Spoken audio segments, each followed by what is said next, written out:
नमस्कार दोस्तों, कैसे हैं आप सब लोग। देखिए, आज की इस वीडियो में मैं डिस्कशन करने वाला हूं अबाउट माइक्रोबायोलॉजी। और माइक्रोबायोलॉजी की जो सीरीज़ चल रही थी हम लोगों की, उसके अंदर हम लोगों ने प्रोटोजोआ के बारे में डिस्कशन कर लिया था। अब जो अगला हम लोग डिजीज़ कॉजिंग ऑर्गेनिज्म जिसके बारे में हम लोग डिस्कशन करने वाले हैं, उसका नाम है प्रायॉन्स।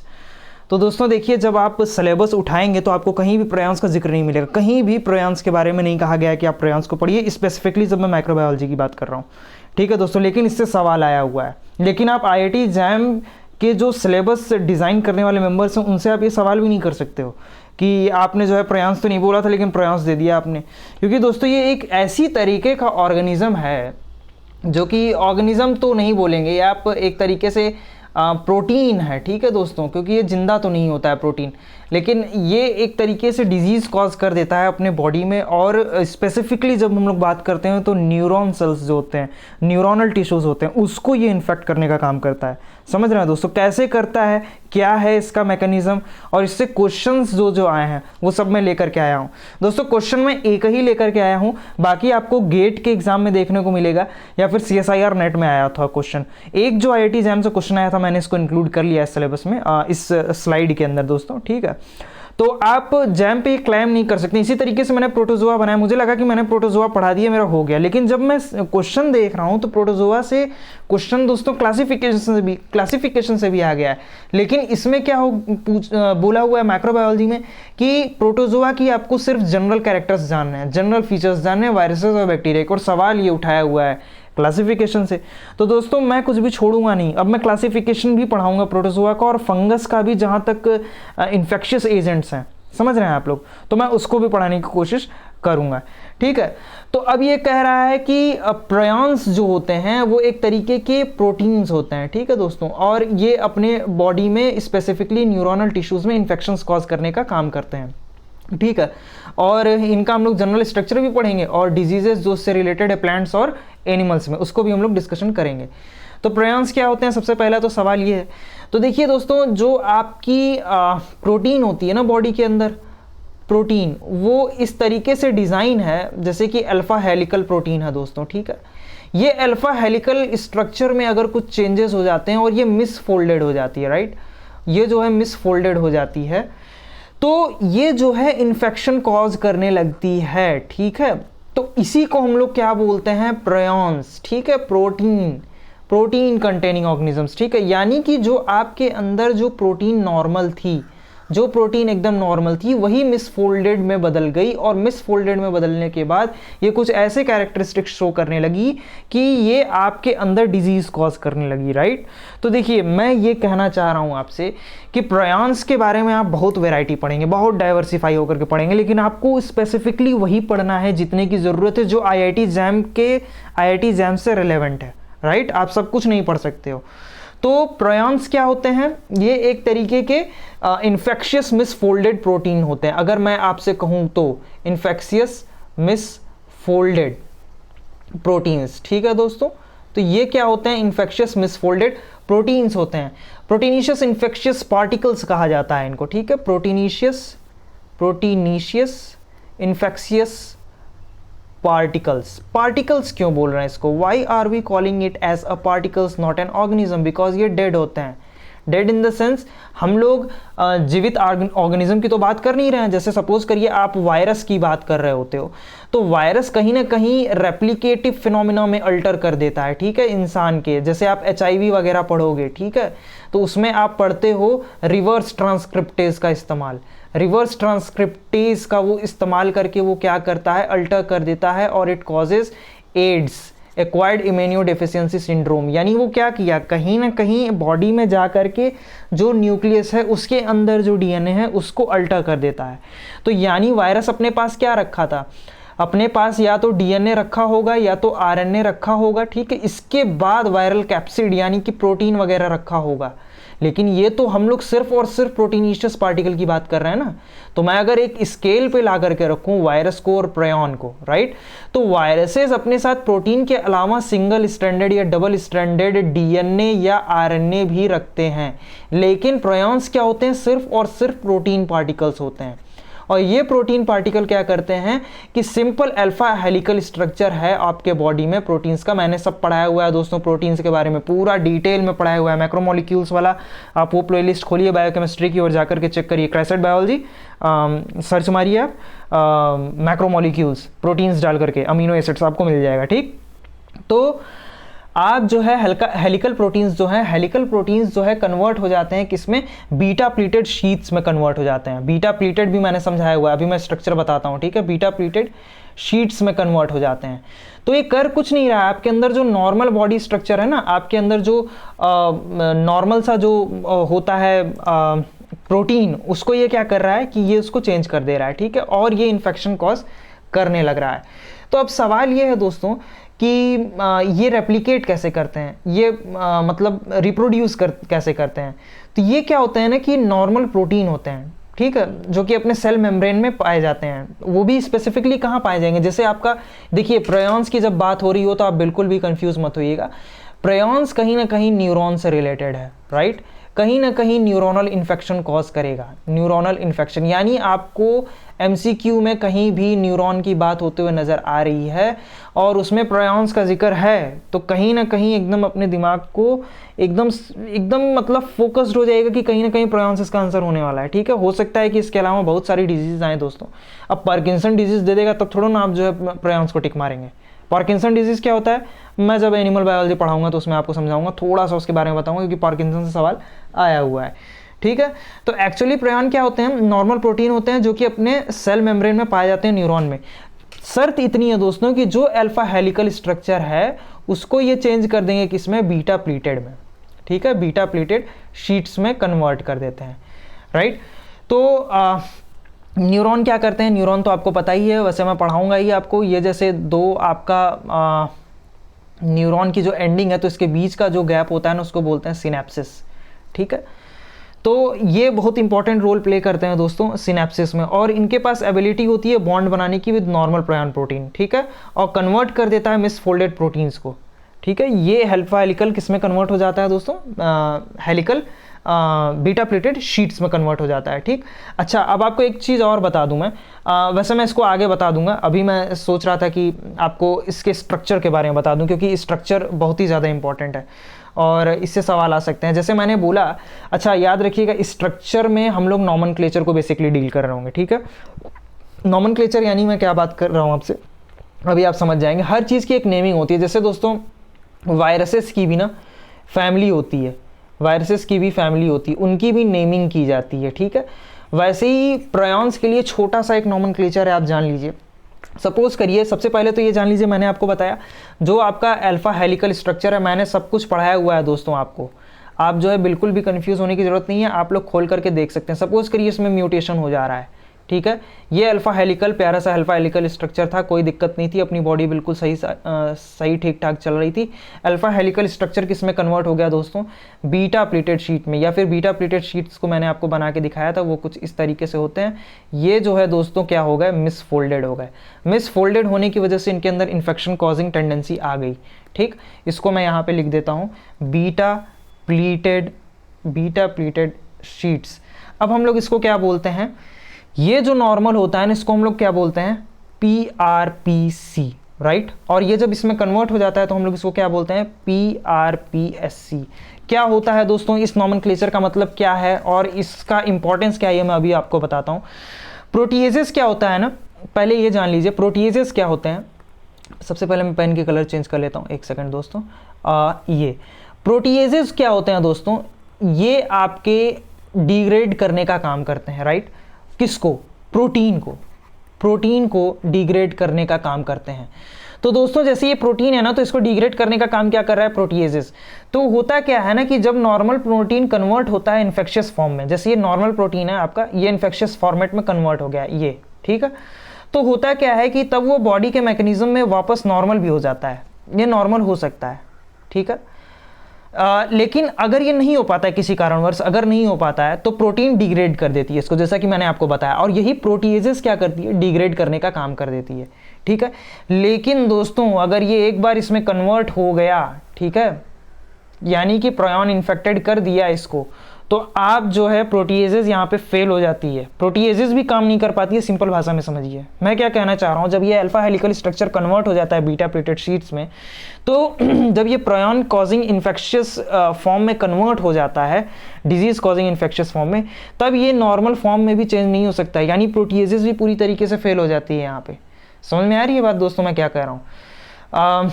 अब मैं आपको एक बात बता देता हूँ, जैसे आप सपोज करिए पढ़ रहे हैं, जैसे मैं PRP-SC का फुल फॉर्म जान लीजिए क्या है। ये जो SC है ना, इसका मतलब है स्क्रैपी, ठीक है, इसका नाम है दोस्तों स्क्रैपी, ठीक है, इसको हम लोग स्क्रैपी, क्योंकि ये शिप्स में पाए गए थे, ठीक है, शिप्स।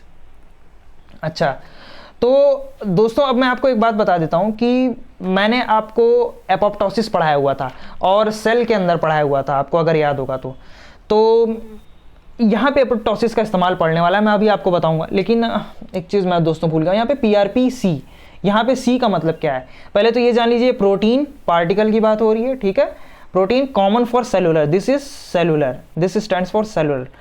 तो इसका मतलब क्या हो गया दोस्तों, प्रायोन प्रोटीन कॉमन और सेलुलर।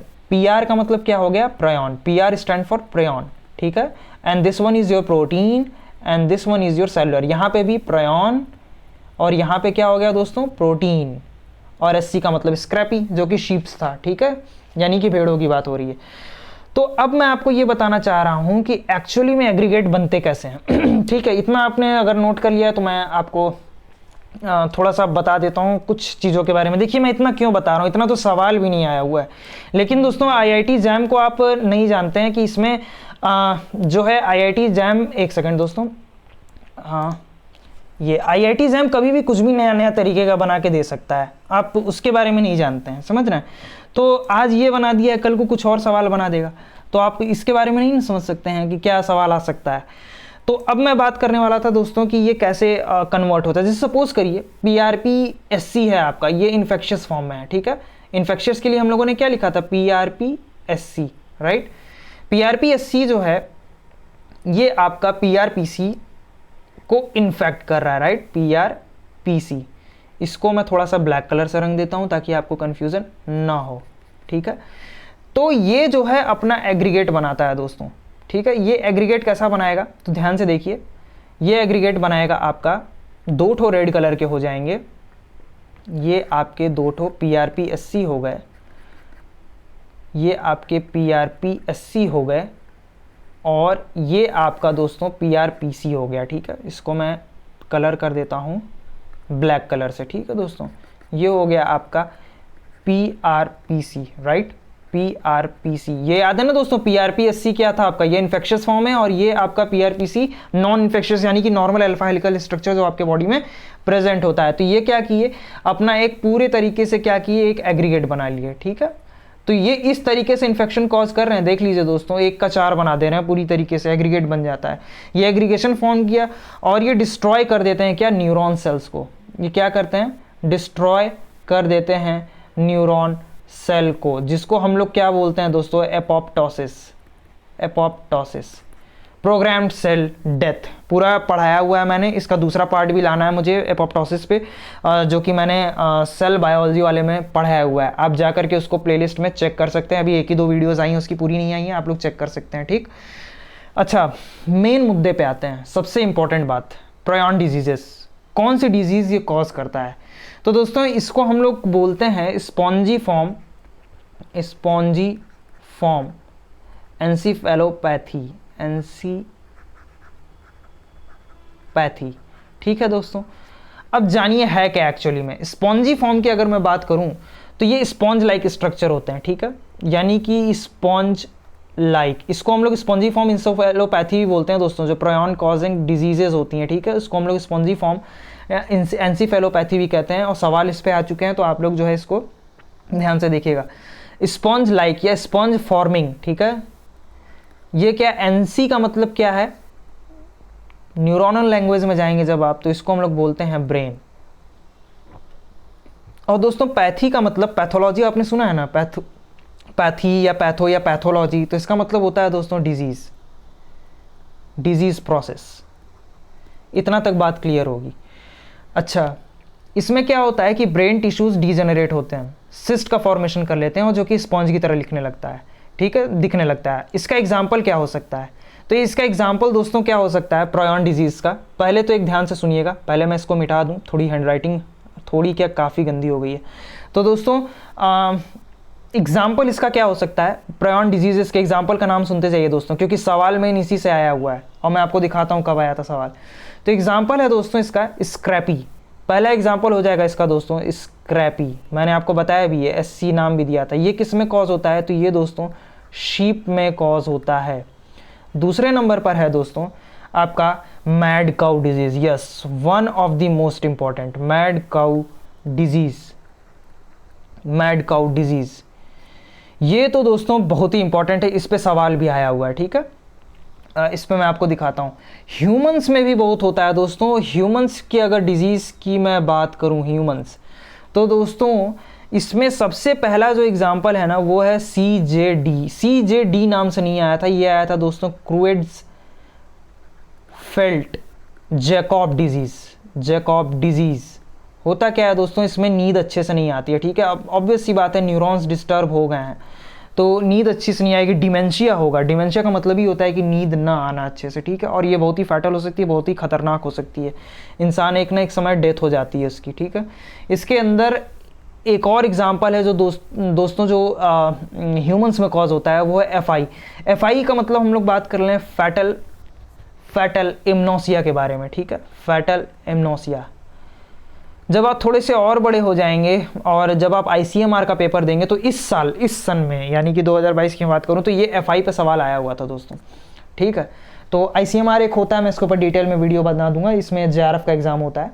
ठीक है दोस्तों, तो होता क्या है कि क्रूएड्सफेल्ड के बारे में मैंने थोड़ा सा इंट्रोडक्शन दे दिया है आपको, ज़्यादा पढ़ने की जरूरत नहीं, हम लोग वही पढ़ेंगे जितना रिलेवेंट है। अमीनो एसिड सीक्वेंस चेंज हो जाता है दोस्तों। ठीक है, अमीनो एसिड सीक्वेंस इसमें जो है चेंज हो जाता है, जिसकी वजह से दोस्तों न्यूरॉन डिस्टर्ब हो जाता है। न्यूरॉन डिस्टर्ब होने की वजह से दोस्तों डिमेंशिया, ठीक है, आप लोगों ने नाम नहीं सुना है तो जान लीजिए। ठीक है, ये कॉज होता है। और एक और डिजीज़ बहुत ही फेमस है, कुरू। ठीक है, कुरू के बारे में ये कहानी है कि कुछ ट्राइबल्स थे दोस्तों, उनके अंदर ये बीमारी हुई थी। होता क्या था कि ये जो है मार करके खा जाते थे इंसानों को, कुछ रिचुअल्स रहा होगा तो वहाँ पे वो खा जाते थे मार करके, और ब्रेन्स को भी खा जाते थे दोस्तों। तो ये क्या हुआ कि ब्रेन ने इन्फेक्शन, जो वो न्यूरोनल सेल्स को जब वो उसको खाते थे, when they used to eat it, तो होता क्या था कि वो उनके अंदर जो है इन्फेक्शन फिर कॉज करने लगा। ठीक है, और तो इसका मेन सिम्टम जो ये था ना दोस्तों कि बॉडी जो है शेक करने लगती थी, बॉडी हिलती थी। ठीक है, अब इसीलिए मैं कह रहा हूँ ना डिटेल में मत पढ़िए। बॉडी शेक कुर्रू में भी कर रही है जो कि प्रायॉन्स की वजह से हो रहा है। ठीक है, एक और बीमारी होती है जिसको हम लोग क्या बोलते हैं दोस्तों, आपको याद होगा मोहम्मद अली, बहुत ही बड़े एक बॉक्सर थे, वो अब इस दुनिया में नहीं है। उनके अंदर एक बीमारी हुई थी जिसको बोलते हैं हम लोग पार्किंसन डिजीज़। ठीक है दोस्तों, तो अब यहाँ पे आपको कन्फ्यूज़न होगी, हम लोग यहाँ पे MBBS करने नहीं आए हैं, उतना ही समझने आए हैं जितना रिलेवेंट है IIT एग्जाम के पर्सपेक्टिव से। इसीलिए मैं कह रहा हूँ दोस्तों, उसी चैनल को पकड़िए, उसी टीचर को पकड़िए, उसी गाइड को पकड़िए जो सिर्फ और सिर्फ इसके रिलेवेंट बताए। मैं आपको बता रहा हूँ दोस्तों, पढ़ने के लिए बहुत कुछ है, और जो बहुत कुछ पढ़ रहे होते हैं उनका सिलेक्शन नहीं होता है, और जो प्रिसाइज पढ़ रहे होते हैं उनका सिलेक्शन होना तय है दोस्तों। ये हमसे लिखित ले लीजिए आप, जो लिमिटेड पढ़ रहे हैं और उसी को बार बार रिवाइज कर रहे हैं, उनका सिलेक्शन होना तय है। ठीक है, तो अब मैं बात करने वाला हूं दोस्तों, जो हम लोगों ने इतनी डिजीज़ के बारे में बात की और इतनी ही डिजीज़ के बारे में अभी तक पूछा भी है। ठीक है दोस्तों, सब नहीं पूछा है। एक चीज़ और जान लीजिए दोस्तों, क्योंकि सिम्टम्स से भी सवाल आ जाते हैं, तो मैं सिम्टम्स भी बता देता हूं इनका कि सिम्टम्स होता क्या है। सिम्टम्स तो दोस्तों ये कई डिकेड तक कुछ भी शो नहीं कर सकते हैं, कई डिकेड तक कुछ भी शो नहीं करेंगे, आपको समझ में नहीं आएगा डिजीज़ हुई थी कि नहीं हुई थी। लेकिन अगर ये हो जाता है तो कभी कभी विद इन एन ईयर इंसान जो है मर सकता है। ठीक है, तो ये हो सकता है, और इसके अंदर जो है मैं जितना अभी तक बताया उतना तो आपको समझ में आ रहा होगा। मेमोरी लॉस हो जाती है, बिहेवियरल चेंजेस हो जाते हैं, फिर दोस्तों इसके अंदर डिमेंशिया, मैंने बताया आपको डिमेंशिया हो सकता है, बात समझ में आई। तो ये सारे डिमेंशिया का मतलब क्या होता है दोस्तों, भूलने की बीमारी होती है। ठीक है, भूलने की बीमारी होती है। इसमें इंसान जो है भूलने लगता है चीज़ों को और अल्टीमेटली क्या होती है, डेथ हो जाती है। अब हम लोग बात करते हैं दोस्तों ट्रांसमिशन की, ठीक है। ट्रांसमिशन, इसका ट्रांसमिशन कैसे होता है? तो ये मीट वगैरह, जैसा कि मैंने कुर्रू को बताया था, मीट वगैरह जब आप खा रहे हैं और बहुत जैसे न्यूरॉन्स को अगर आप खाते हैं, भेजा फ्राई वगैरह, समझ रहे हैं ना दोस्तों, तो उसमें से अगर वो इन्फेक्शन है, जैसे मैंने मैड काऊ डिजीज़ बोला ना, तो मैड काऊ डिजीज़ में काऊ जो है मैडली बिहेवियर करने लगती है, ठीक है, पागलों की तरह। तो ये यूट्यूब पे डालिएगा, आपको बहुत सारे मिल जाएंगे इसमें, बट फिगर्स थोड़े से जो है, जो जब आप उसको देखेंगे तो थोड़ा अच्छा फील नहीं करेंगे, इसलिए मैं रिकमेंड करूँगा कि मत देखिएगा। Quite unsatisfying figures and quite unsatisfying images, इसलिए। तो मैड काऊ डिजीज से होती है दोस्तों, ब्लड डोनेशन से भी हो सकता है, ठीक है, ब्लड डोनेशन वगैरह से भी हो सकता है, और ऑर्गन ट्रांसप्लांट के दौरान भी हो सकता है दोस्तों। तो ये बातें आप याद रखिएगा, ठीक है। और इसके ट्रीटमेंट के लिए क्या है, तो अभी तक ट्रीटमेंट और मेडिकेशन कुछ सामने नहीं आ सका है अभी तक। प्रिवेंशन क्या है कि फैमिली हिस्ट्री को ट्रेस किया जा सकता है और जेनेटिक्स कंसीडर की जा सकती है, और प्रायन डिजीजेस बहुत ही रेयरली होती हैं दोस्तों, तो प्रिवेंशन इसका बहुत नेसेसरी है, ठीक है। Prevention is better than cure, you might be knowing this fact. तो अब हम लोग देखते हैं mad cow disease is caused by IITs and biotechnology. 2010 में आया सवाल आया था, इसी सवाल को घुमा करके 2015 में पूछा था, 2017, 2020 में भी ये सवाल आया हुआ था। तो है क्या, एक बार तो CZD भी पूछा था, जो मैंने आपको बताया, क्रुएड्सफेल्ड जैकब डिजीज़, और which one of the following is caused by proteins, ऐसे ही पूछ सकता है। तो देखिए, अगर आप प्रायॉन्स के बारे में बिल्कुल नहीं जानते तो आप जो है इनमें से किसी एक पे मार दिए रहते। अब मैड काऊ डिजीज बैक्टीरियम पे मार सकते थे, वायरस से, लेकिन आपने जब इसको पढ़ लिया तो the correct answer will be prions, ठीक है। तो अब मैं आपको इसके थ्रू बताना क्या चाहता था, मैं आपको बताना ये चाहता था कि इसमें से अब कोई और भी सवाल बने तो आप इतनी वीडियो से कर लेंगे, no need to study too much, ठीक है। तो आप इतने से कर लेंगे, बाकी सारी और वीडियोस आ रही हैं दोस्तों, तो आप वीडियो को जो है लाइक कर दीजिए और कमेंट करते रहा करिए कि क्या कमेंट है, और बहुत ही ब्यूटीफुल कमेंट्स आते हैं जिसको देख करके मेरा कॉन्फिडेंस बढ़ जाता है। मैं रात को 1-1, 2-2 बजे तक आप लोगों के लिए रिकॉर्डिंग करता हूं, जो कि बहुत अच्छा लगता है, और मैंने बैक टू बैक बहुत सारे वीडियोस रिकॉर्ड कर लिए हैं, तो वीडियोस आते रहेंगे। इस महीने मैं फिजिक्स और बायोलॉजी कोशिश करूँगा कि पूरी की पूरी आप लोगों को दे सकूँ, ठीक है। दूसरी बात दोस्तों, ये इंस्टाग्राम का पेज आप लोगों के लिए ही बना है, आप लोग अपनी क्वेरी पूछ सकें, ठीक है। यहाँ पे सिर्फ पढ़ा करके हट नहीं जाया जाएगा, प्रॉब्लम सॉल्व की जाएंगी। तो आप फॉलो ही नहीं कर रहे हैं तो फिर क्या दोस्तों, एक ना एक दिन इंस्टाग्राम बंद करना पड़ेगा, फिर क्या फ़ायदा है दोस्तों। ना आप वहाँ पे सवाल कर रहे हैं, ना आपके कोई पर्सनल डाउट हो रहे हैं, तो what is meant by this Instagram, कुछ तो नहीं है फिर, ये आप ही के लिए बना है, तो उस पर आप फॉलो ज़रूर करें, ठीक है। और दोस्तों, वीडियो को लाइक कर दीजिए, चैनल को सब्सक्राइब कर दीजिए, और वीडियो के एंड तक बने रहने के लिए आप सभी लोगों का बहुत बहुत धन्यवाद।